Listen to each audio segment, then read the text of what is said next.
Raise your right hand. Locate me. Pillar of fire. Locate me. Pillar of fire. Locate me.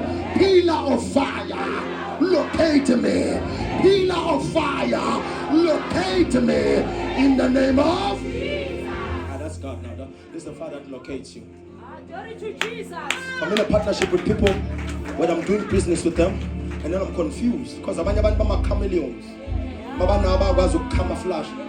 They look like bantu ofuna ukusebenza nabo, but they have something, hidden agendas. What I do is to call this fire.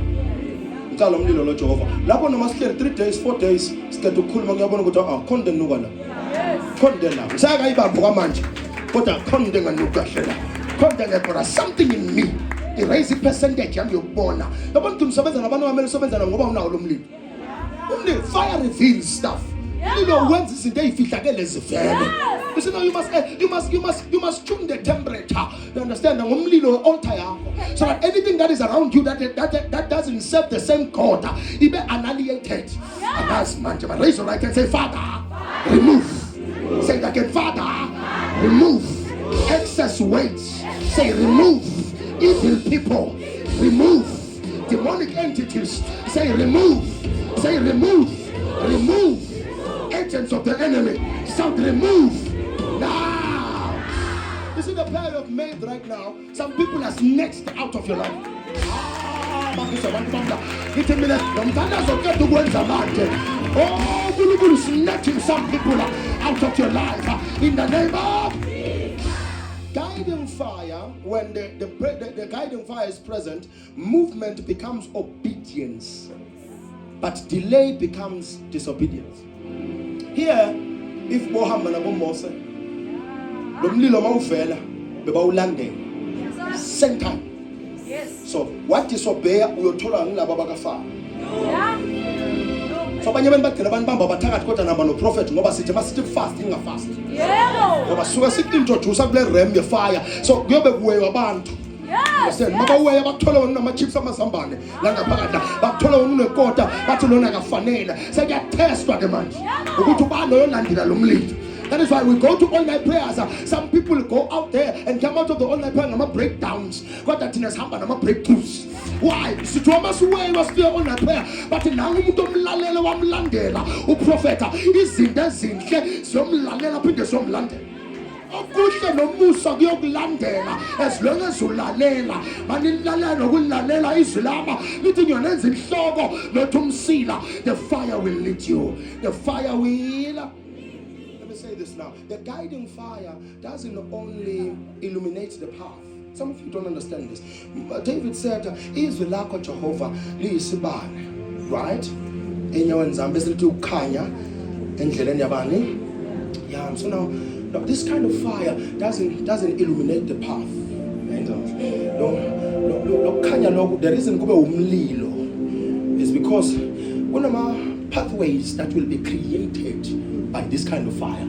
Jesus. You see, God will take you to a place where you have to create. Yes. Because He's the creator, you are the creation. But He wants to create through the creation. Sure. What does He do? He brings this fire. Jesus. Let me simplify it for you. We can apply a serit. Bafuna banda bazoshayela amadoza. When you apply a certificate of boiler maker. Babathatha abantu bese bathi lo boiler maker naye nasim interviewer man. Sibuke ngathi siyamthanda. Bese kuthiwa uyazi masingamfundisa sithanda umoya wakhe. Yes. Bangizwa ngapha. Asimi create umsebenzi. Simi train ngaba kuma leadership. Bese uthatha kuthiwa awuthathula lo msebenzi sifuna ukukufaka ku leadership bese uzofunda 1 ufunde 2 ufunde 3 uyofundiswa imayini. This is the fire that creates when it's dark.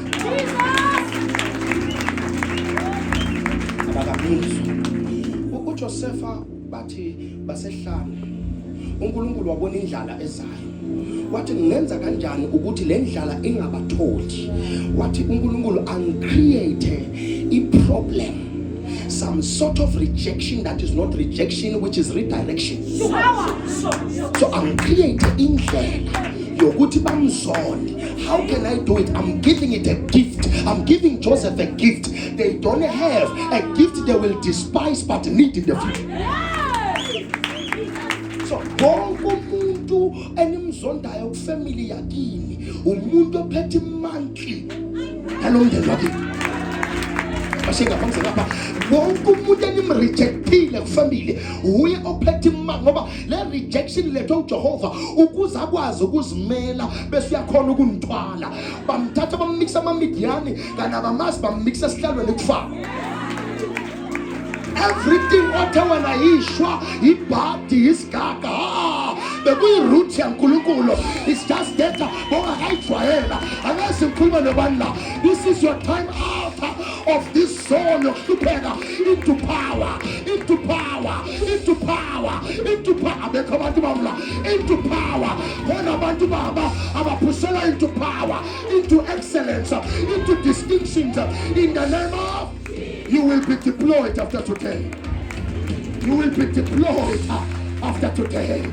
Ayisoniyazibuza kwenzakale. Nifunani kule sonto le. You are being prepared for deployment. Uba uyakulungiselela baba. Isikhala sakho sasivulekile. The fire is creating the roots in the name of. Can I say this? Nako kunye lesiyabhala phansi. The guiding fire. The guiding fire is not carried by men. This fire, where was the wilderness party? Nomlilo Moses beka uphethe. No. Ophezu kwa Moses. No. Ophezu kwabo. It was uphambi kwabo. Jesus. So nomlilo lo ngeke uphwane. Akakho umprofeti onamandla uphathe guiding fire of God. Sure. Abangizwa lapha. Nomlilo lona awuphatheki pretty. Nomlilo uhamba phambi kwakho.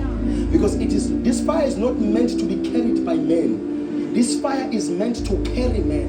Jesus. Jesus. This fire is not meant to be carried by. Awungawuphathe. Ungawusamona but ngeke uphathe. Because nomlilo lona awuthwala abantu ehlala. Ngeke ubize lo mlilo lona uze ungekho ehlala. It should be a wilderness that is recognized by heaven. So some things you call a wilderness, to God they are not a wilderness. They are your service grounds. Jesus. Onisho ukuthi ngisehlane ngoba usebenza athi uNkulunkulu akulona ihlane use workshop. Lento ukuthi wena ihlane akulona ihlane you workshop personally.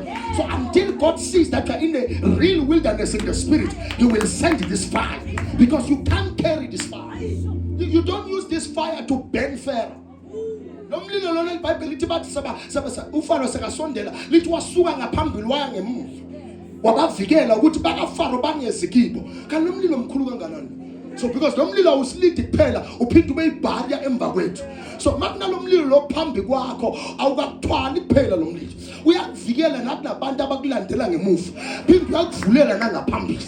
Ayabekho labantu nomlilo uvuthi ngaphakathi uvutha phambi kwakho angazi ubani ohola uJehova. Some of you don't believe in angels, but this season the angels of God will lead you through in the name of. When fire leads, Balapans, confusion loses license. Do you know that some of the levels of confusions you have been in and it is always a license your pill and pill. You are confused because you have allowed yourself to be confused. The truth of the matter is you are not supposed to be confused. And now we are going to go to Lena, Yastabanisa, Noma Ileta into a confusion. But for Najangabelana, when a clarity.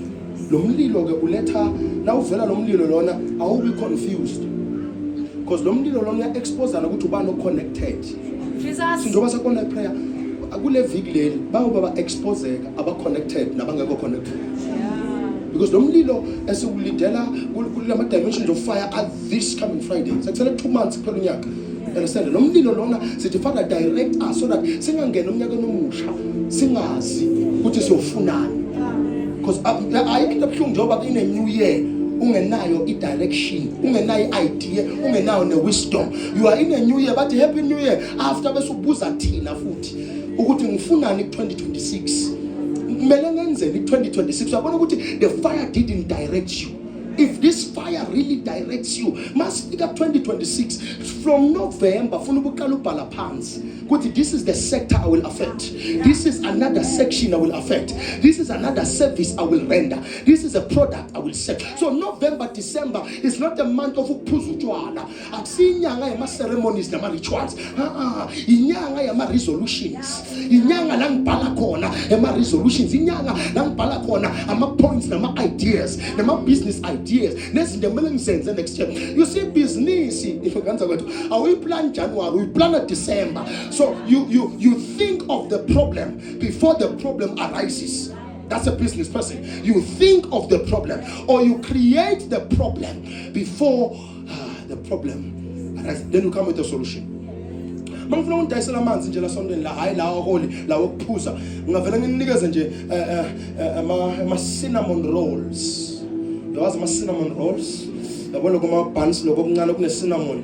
Yeah, le cinnamon roll idinga ukuthi ungaphuza something ngoba le cinnamon mase ihambe kakhulu la emphinjeni wakho ufuna ungathi ungaphuza amanzi. So if I want to sell you water at a high price, I must come in here with free cinnamon rolls. Give you all cinnamon rolls. Bese ngithi le scoop samanzi si 500 mils for 20 rand.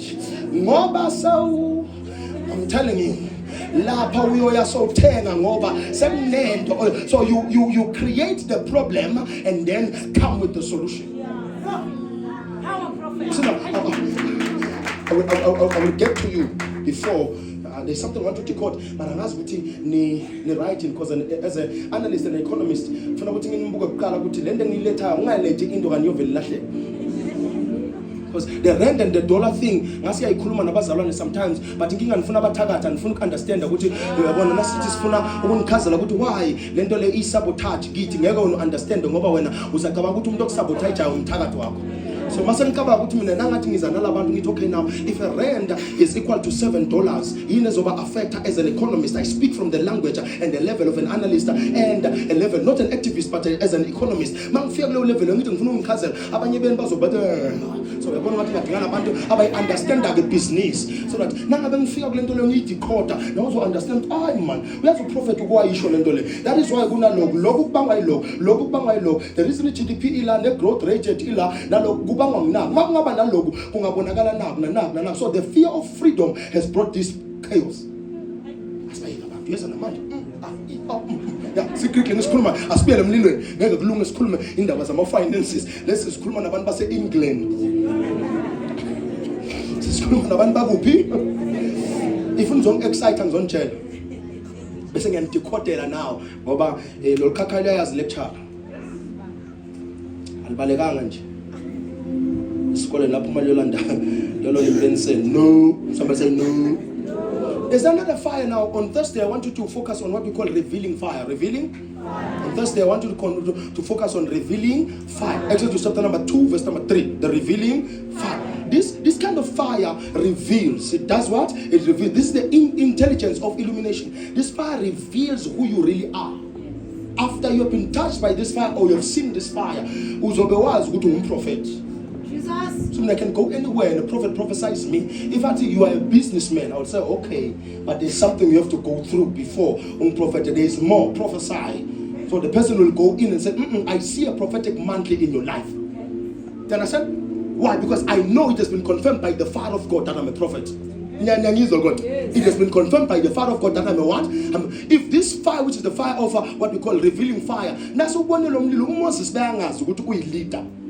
Moses didn't know ukuthi angalida abantu abama millions abantu abaningi kangaka ahambe nabehlane obakhiphe eGibhita, but the revealing fire came to redefine him or define him. Says one of us. This fire is the fire that commissions you. You see, there are positions in church that have been occupied by people who don't qualify to occupy them. Sure. There are positions even in the religious sector that are occupied by people who are not supposed to occupy them. There are people who call themselves archbishops, but when you look at their fruits, their results, and you look at what is around them, you see what this person doesn't even qualify to be called a bishop, but is called an archbishop. But then you can't judge them but touch not the anointed ones. This kind of fire is divine revelation. It's divine. It consumes. It does not consume what it touches, but it commissions it. Intercessor. uthi wena ngingumfundisi athi uyi-intercessor. Uthi wena mina ngingumfundisi athi lo mlilo uyi-intercessor. That is why people will be given a platform to preach umzathandaza. Uthi we preach umzathandaza 4 hours non-stop. Nakafika lo muntu la ufika yena ngesikhundla sakhe sokuthi ungumfundisi athi makabamba ipulpit ithi le commissioning fire you are an intercessor. So makabamba imic noma ufuna ukufundisa kunelento ethi bhakabhabo ngathi ngathandaza because lento engaphakathi the commissioning fire ithi you are an intercessor. That is why I always tell people ungabajaji bantu mabakutshela ema-titles wabo, look at what they do. Yes. So if I give them a mic and they stand before me, I'm telling you, ngikunikeza mic mnela ngithi you worship anguze haleluya babasha bese ngithi yazini wena uyi-intercessor. Le worship useyilandela but inkonzo yakho ngiyangizwa kodwa nganza kodwa because that's the fire that commissions you immediately when you hold the mic. Lento ithi mayehla la phezu kwakho umpostoli bekasitshela athi ijuba athi le juba malehla la phezu kwakho njengoba lehla ku Matthew chapter number 3 malehla la phezu kwakho litshela ukuthi ubani. Yes. That's a revealing moment. No one has to tell you I'm a millionaire. In church you can be an usher because they're commissioning fire. Business. You are not. You are an usher. And once you are the commissioning fire, you will enjoy church. You see, the revealing fire makes you to enjoy church, not to endure service in church. It's good to be a steward, but under the commissioning fire or the revealing fire, because this kind of fire is the intelligence of illumination. No more as a Wednesday, kukono kunyona manga awusiko, but angeke sikuphikise. Ngoba nina ngizozi report enkosini. Kodwa siyazi ukuthi uJehova makakubeke kule ndawo. I'm telling you. Lento opassionate ngayo iyovela mawumela.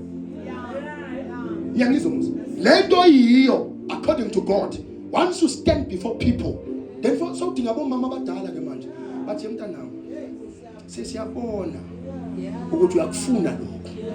Kodwa kahle. Power prophet. Bekanjani uthola incwadi esifundisana nakho? Yes. Yabona mawubambele le topic le. Yinto bizelwe yona.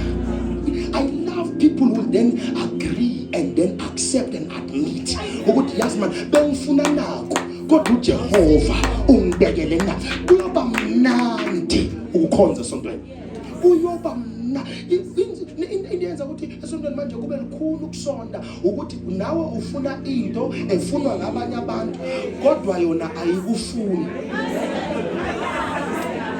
Hello nawe ufuna isithi enabantu abahleli kuyo ngale sithi ayikufukhona kunye noma ukufuna kangakanani kona kuyala uhlala la ngathi ngigqoka iskini jean ngeni mini ngememiri ngisonga bona amagwegwe aphuma kanje ngathi akuyona yami yihle mayigqokwe abanye abantu mina mase ngiyifakile nje ngathi ngiyicrepe inkalankala lapha sengibelapha ngithi lento emaskini jean yabantu abanemilenze straight mina namagwegwe nje sengifaka iskini jean lento akuyona yami inabanikazi bayo kanjalo nama callings anabanikazi.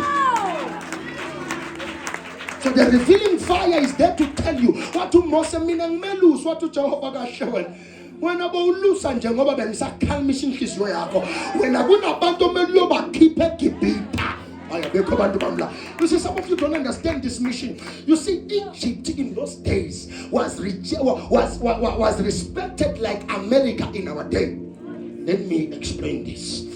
I think Nigerians, you're gonna explain Tyre, but it's okay. Egypt had the strongest army. Pharaoh was amongst the strongest. That is why they had the best in everything.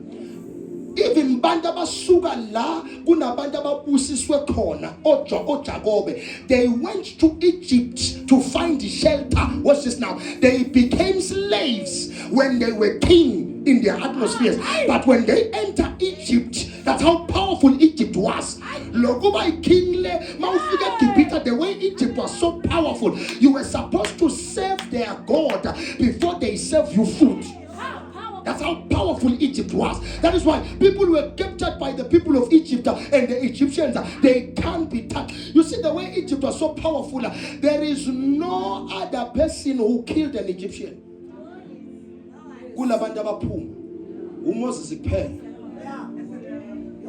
That tells you how powerful these people were.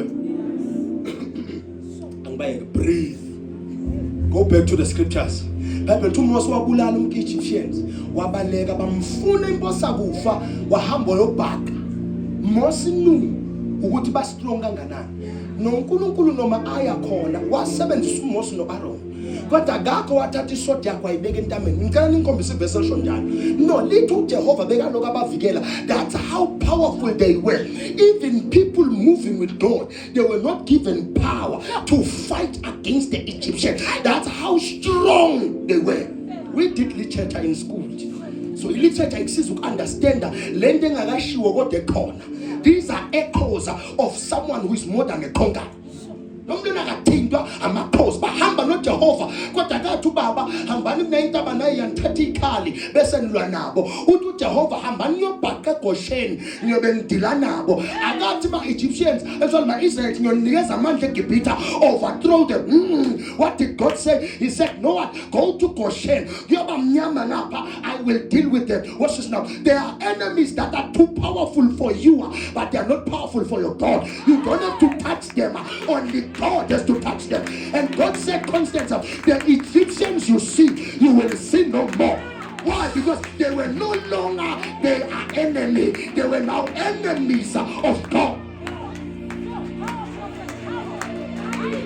That's the revealing fire. Because the revealing fire tells you you can take your prayer shawl, take your Bible, take whatever you got from a prophet. There are people you can't fight against. Only God can deal with them. Good Lord, help us here. So that must understand. Ukuthi khuluma ama tongues akusho ukuthi kumele balwe nawo wonke umuntu. Ukuze bazalwa understand ukuthi ukukhandaza 8 hours esontweni akusho ukuthi kumele balwe nawo wonke umuntu. Kunabanye abantu omele ubanikele esandleni sika Jehova. Kunabanye omele ungalwi nabo until uJehova athi sengibanikele esandleni sakho sengalwa nabo. The revealing fire. The revealing fire. This fire opens your eyes. The revealing fire opens your eyes. That's the revealing fire. It opens your eyes. The reason why lose lapha ukuthi ngasuke ngazitshela ukuthi nginamandla kana nginawo. Jesus fasted 40 days and 40 nights, but he never slept the enemy. He spoke with the devil. Jesus fasted 40 days and 40 nights, but we never heard what Jesus slept the enemy. Akaba mshanga impamvu Satan. Ningena esondweni siyachaya Satan, siyagreater Satan. uJesu wabhekana noSathane face to face like this. He never slept the enemy.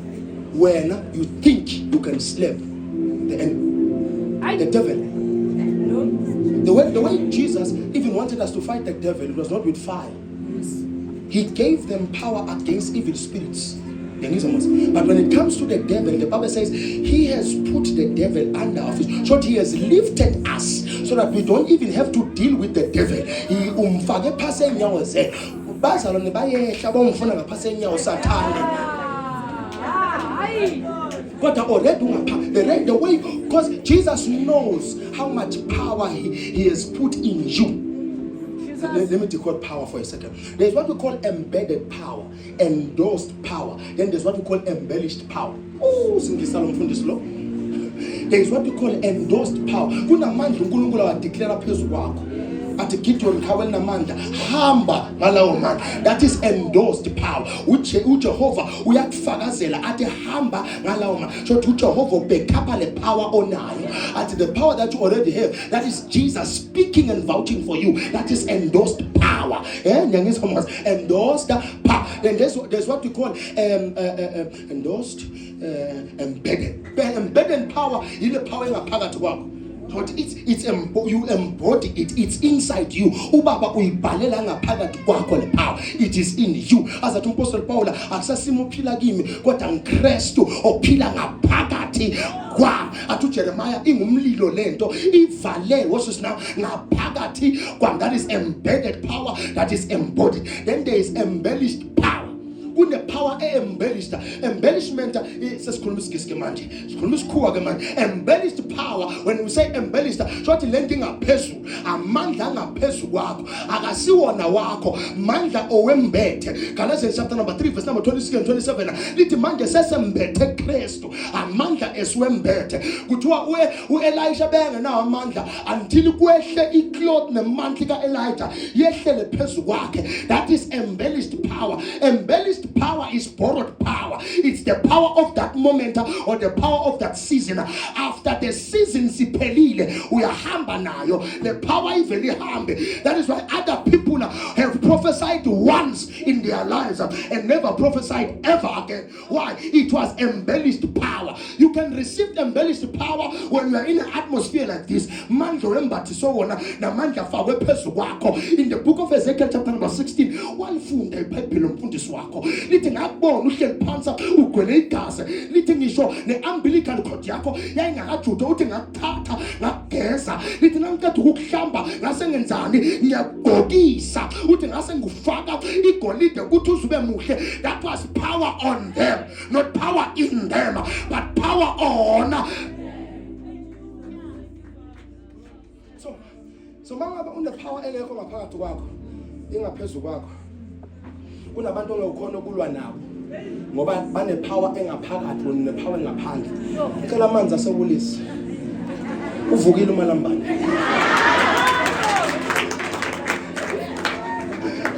Uvukile umalambane bose ngafa amanzi asemandeni nawahwahwaza kamnandi anenhliziyo ethi phawu igreen. So now kunabantu ongekulwe nabo ubanqobe but ungalwa nabo but you will not survive. Why? Because the power onayo ipower oyembethe. Understand? Ngakho umuntu osebenzayo ngeke amqhomele umuntu onebusiness. Ngoba lo osebenzayo uqashiwe, lo uqale ibusiness. So lo oqale ibusiness une power ela yokugenerate imali. Lo oqashiwe une power ephezulu kwakhe ngoba usebenza. But lapha kuma comment section nilwa nabantu abane power embedded inside of them. So that is why a Christian cannot have power over a prophet who has started ministry, not unless the prophet is serving under another man of God. You see now you can fight a person who's serving under, but if a person has started a movement, it means there is something, a level and dimension of God they have captured and it's with them. They are working with that dimension. You can't just start a church just because I'm talking about real prophets here. Jehovah akali ministry bantu beze kuye basuke lena lebeze kuye abaprofete abathandaza umuntu ongabi nayo because khona into yaziyo ngoNkulunkulu. Khona yaziyo manje esekayibambile ngobani kanza kwethu. That's God. This power does this one thing. It opens your eyes. Number 2, clarifies your assignment. Oh, yes. Revealing power clarifies your assignment. There are things people are asking me. Why is it going to look? Why is it going to look? Why is it going to look? Niyayazi assignment yam. Yes. I know my assignment. Inkinga abantu abaningi bagcina baphelelwa amandla ngoba bayazi assignment yabo. Mina ngiyayazi yami. Mangiceda ngiyahamba. Mangiceda lamhlabeni ngiyahamba. Usho ukuthi ngizophila forever. Angiseba bafundisa bangafuni ukufa mina. Mina umfundisi alwa nokufa sekufikile. I'm not. If isikhathi sami sesifikile anginandaba ukuthi ngingakho umnyaka. Athi baba sewuqedile ibanga lakho. Ngiphilela ini? Because Ezekiel kwathiwa ye baba liphelile ibanga lakho saluhamba bathi yena waqela. Waya Jehova waguqa phasi waqela lithi banikeza 15 years. Kulo 15 nomnyaka bathi wenza worse. Akasayi ezulwini manje. Bekazongena ngapha. Manje bamedela 15 nomnyaka wabheda. Oh. Ngicela ukuthi ngitshele miphi iminyaka sengiqedile ngaqeda athi umpostoli Paul Nkosi sengimdala sengikwenzile okubengikwenze I have rested ngefeyitha sengiqedile ibanga lami sengihamba manje now ngiko phela niyosihlupha Thembi akithi siphelile ngifuna ukuphila ngizobona abazukulu ubabona nani ngoba uyoba nenhliziyo embi masiphelile ithembi yakho samaya leave the earth tell God Father please ngicela ukuhamba uma umuntu esibhedlela ngiyala how ngekhamba lika Jesu bathathu bangifuna God told you must go but when ufuna ukuhamba if it's your time look at Christians they want to meet God but they don't want to die angisho ukuthi uzibulala I'm trying to open your eyes ukuthi khona ilanga liyofika ukufa ufike nakufika ukufa ilanga lakho selifikile ask God first baba uwe lo bangabe kungasuwe angahamba maku uwe please angenze njani angihamba nawuzwa futhi uyabona manje uNkulunkulu lo khuluma amaqiniso uthi baba ezandleni zakho ngiyawubeka umoya wabani wa bese wenza njani yes ambeleli nje ubambelelani nje usimoshela amapizza usimoshela namapie namabheka yini nisibambele emalayinini lapha ngoba befuna ngahamba nenhliziyo embini yaloya niyathakatha nisibuka kabi hey ngakudala nahamba nibhizinyasibangisa la uze umuntu ngekamele ngabavula isonto lana ngabuvula isitolo lana vele bekufuna ngakudala wafa naboshaka bangisa abantu abancane nje manje uyababangisa ngiprofeta omnye intombazane last week ngifaka ivideo yami lapha ka TikTok uthi omunye umsangano wonke lo ngithi ngiyambheka omunye umama amagobho sangaka ngawubuka ugugena kangaka lo nabantwana abancane umdala kangaka mina ngazi ukuthi abantu abadala singabatshela kanjani nganiza kwehlukana nabantwana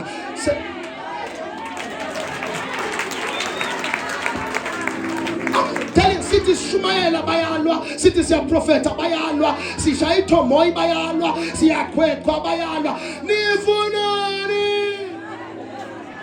nifunani sisetshwaleni bayalwa sisethaveni bayalwa siseklabhini bayalwa sesisemasontweni manje hayi la labantwana laba kanti nifunani sigcoka kahle mbangumsindo sigcoka kabi izimbangumsindo ugcoka irogelide ungaligcoka irogelide kodwa nje ube ufeba ufihle nje khona okay sigcoka elifishane uyabona vele badayisa ngomzimba nifuna yini vele umuntu angasa uyafunda umntwana ungacabanga ukuthi mawufundile uthola umsebenzi kuyenzeka ufunde umsebenzi ungawutholi asifundi naye ke isikole ngabe manje ningena emsebenzini nifuna yini kani sigcina singasazi thina ukuthi senzeni kani abantu abadala bawudinga umthandazo kanti igama lika Jesu Nkosi Jesu siza iyouth endala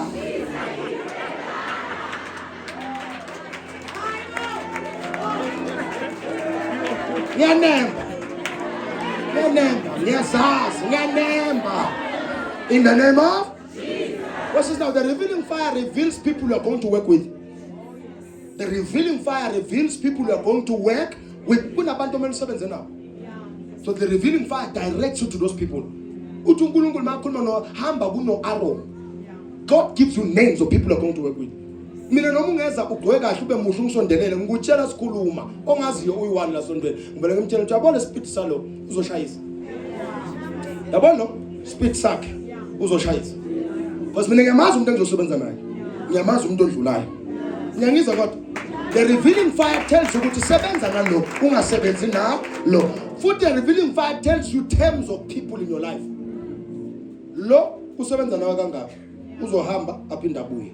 Kodwa uzosebenza nawe ka mawusebenza naye ungakukhulumi lokho khuluma lokho ungamtsheli lokho umtshele lokho uthi na uthi ubheka lokho umtshele kona so uvela ukuspicile bese uthi kube ngimtshele lokho ke ngabe kunani ngabe kune 6 gun balapha revelation is not learned, it is lit. I-revelation awuyifundeli ibaselwa uJehova ngaphakathi kwakho ngavula zonke incwadi emhlabeni i-revelation ayifundelwa uJehova uyifaka ngomlilo ngaphakathi kwakho because isambulo ufuna sivuthe ngaphakathi kwakho.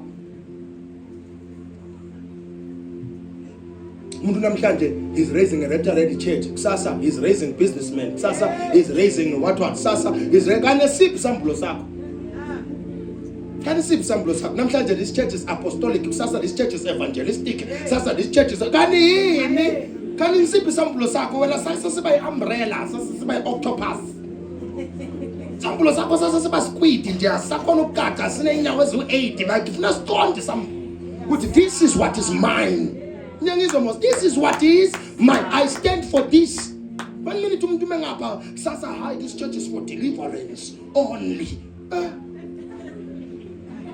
Following week this church is for prophecy only. Hayibo. No muntu uthini kanilona. It means there is no direction. Umuntu akayithola ngoJehova lento. That is why if vision yesondlo noma ingekho ihlezi la kwase ngekhoma. If vision yesondlo imqoka so that the man of God will be guided, the visioner will be guided by what he wrote in the vision of the church. Ungene esontweni akuna vision. Lana nje sibantu bomkhuleko, umkhulekela ini? Nikhulekela ini? Manje abantu bakhulekela ukuthi kufe uhlobo lwabantu onjengawe. Nawo bajoyine uhambe. Kunabanye abantu abathandazela ukuthi kufe labantu the type abane DNA yakho. Ubone ukuthi ujoyine isonto kufe abantu ekhakini. Hamba. Kodwa mthandazo ophuma lapha ubulala iDNA yakini. Phuma kulelo sonto thola elinye isonto liyovikela iDNA yakini. Revealing fire. Kwana manje kunzima lento angiyichaza ngisho nangasingisi. Ngikhaza ngalento ngiyikhulumayo nama ngiyazi ukuthi yini. Ngoba nami ngafika eMpumalanga ngathola yonke into ikhulunywa. Line li1 lina 4 ama language. Ivascom, Ivaslapho, Reg, konke khona la. Line li1 kunesixhosa kwasaSpedi kwasasindebele kwasazulu neSwati phakathi. Line number 1 ngeke aqede umuntu angafaka isingisi siko ngapha zowufaka isAfrikaans ngaba sanibona eMpumalanga. Bathi phazi hlokhela cream hawu kwanomuntu uyini wena uhloba. Muna iveni, muna kiveni. Hayi bokani umhlobo bani na hayi mina nomzulu.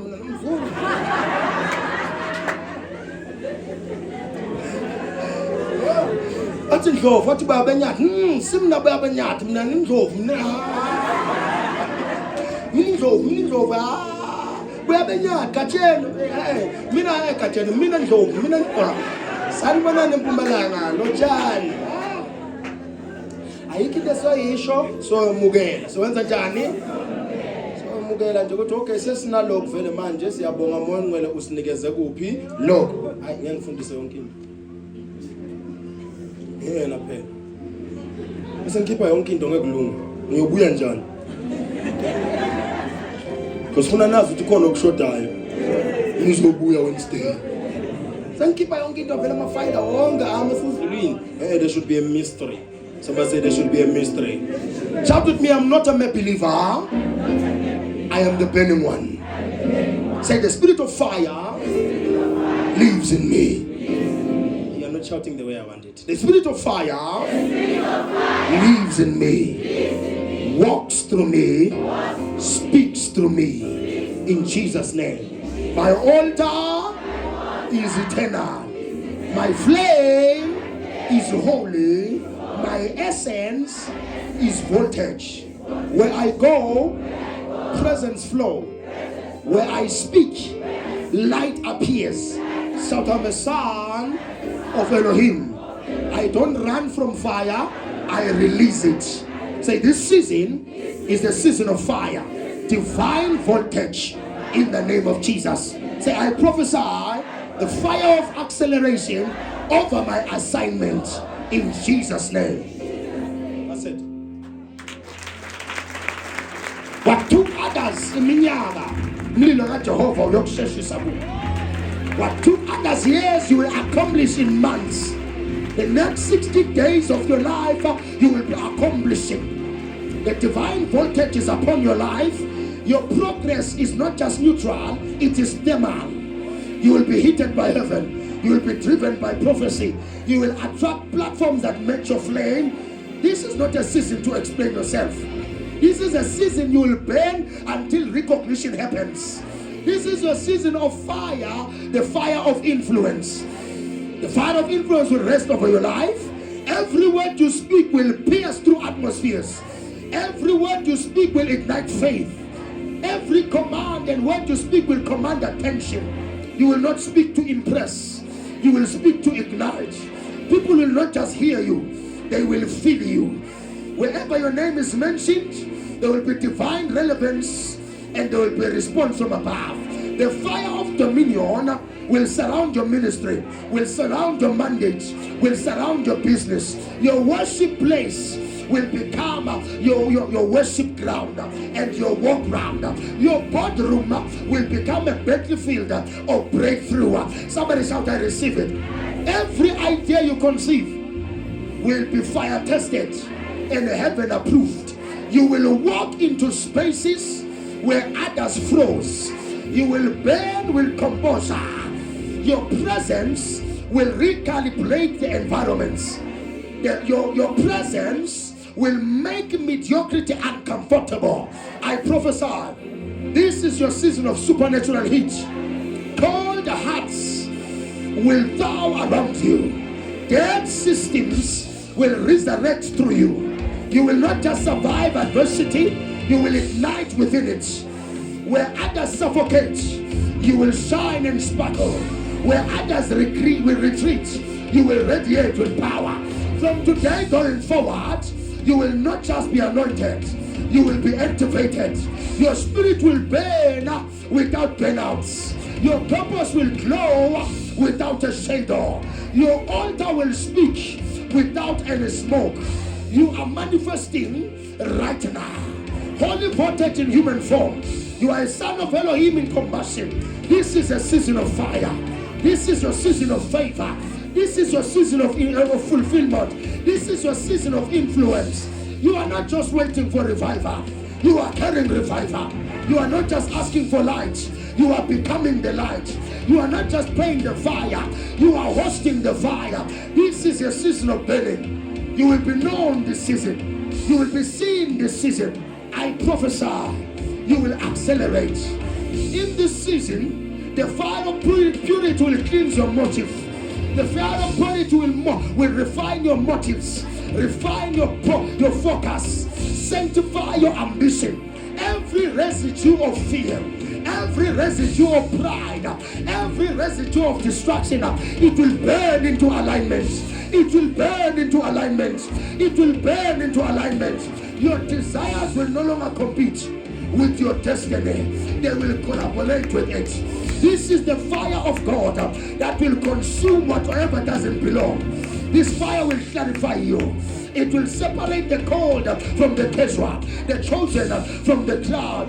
This is your prophetic season. Oh, I wish I had my people here. This is your prophetic season. I declare and I declare that the God who answers by fire will answer you by fire. You will walk through fire. You will walk with fire. You will carry fire. Your anchor will not be cold. Your spirit will not be silent. You are stepping into a dimension where prayer will ignite, where worship will burn, where revelation will glow. This is the season where heaven will respond with not just with the whisper, but with the flame. Say, Heavenly Father, respond with the flame. Heavenly Father, do not whisper, respond with the flame. Your word will not respond, will return to you empty. They will return with illumination. They will carry the temperature of transformation. I decree and I declare that your temperature in your atmosphere will testify that Elohim speaks in your life. Speaks in your life. The words you speak will become flame this season. The words will speak will become flame this season. In the name of, I'm burning with fire.